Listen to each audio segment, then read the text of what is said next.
அனைவருக்கும் அன்பு மிகுந்த வணக்கம். செல்வராமாயணம் என்னும் இலக்கண பாடல்கள் இலக்கிய சுவையும் கொண்ட புதிய ராமாயண காவியத்தை புனைய வைத்த என் இறைவன் ராமனை நன்றியுடன் வணங்கி மகிழ்கிறேன். செல்வராமாயணம் பருவம் 3 அயோத்தி பருவம், காலம் 8 பரதன் காலம். தந்தை சொல்லை மதித்து அவருக்கு நீ ஈமச்சடங்கை செய்யாமல் தவிர்ப்பாய் என்று பரதனிடம் வசிட்டர் முதலானோர் கூறுதல். பாடல் எண் 938. வானொலியாய் மையத்தில் வந்த கதிர் குளிரே, தேனொலியாய் இப்பணியை திடம் தவிர்த்தே ஒளிர்வாய். ஊனடியே உந்தையவர் உரைத்த மொழி வழியே, வானுடன் வாழ் அவர்கின்ப வாழ்வழித்தே ஒளிவாய்.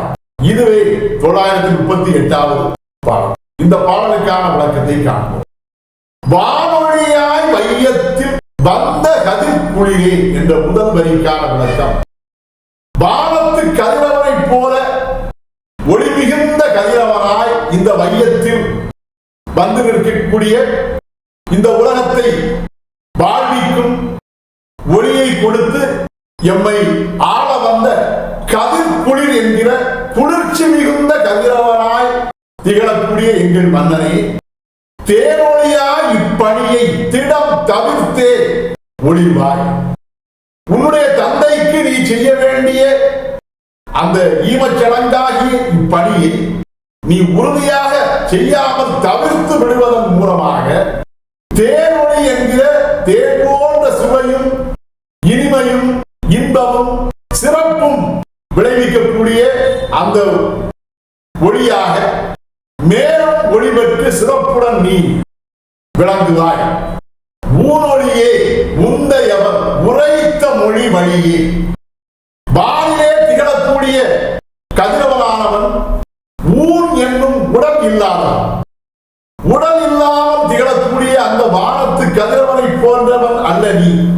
உனக்கு உடல் உண்டு. நீ உடல் பெற்ற கதிரவனாய் ஊன்மொழி என்கிற ஊனொலியாய் இந்த உலகிலே வந்து நீ ஒளி வீசுகிறாய்.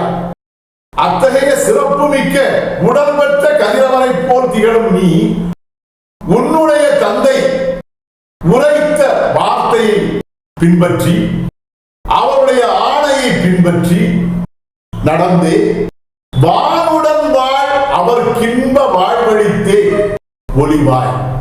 வானுலகிலே சொர்க்க லோகத்திலே வாழ்ந்து வரக்கூடிய உன்னுடைய தந்தைக்கு மேலும் மேலும் இன்பம் விளைவிக்கக்கூடிய இன்ப வாழ்வை உன்னுடைய செயல்பாட்டினால் அளித்து அவருடைய ஆணையை பின்பற்றி நடக்கக்கூடிய உன்னுடைய செயல்பாட்டினால் நீ அதை செய்து காட்டி உன்னுடைய தந்தைக்கு இன்ப வாழ்வை அளித்து நீ பொலிவடைவாய். பொலிவினை வீசி நீ சிறப்புடன் வாழ்வாய் என்று அந்த முனிவர் யாவரும் பரதனிடம் கூறினர். இதுவே 938வது பாடலுக்கான விளக்கம். செல்வராமாயணத்தின் 939வது பாடல் மற்றும் அதன் விளக்கம் ஆகியவற்றை அடுத்த பகுதியில் காண்போம்.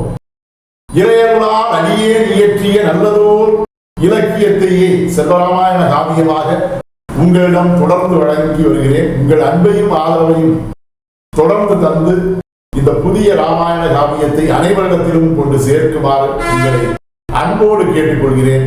அனைவருக்கும் நன்றி, வணக்கம்.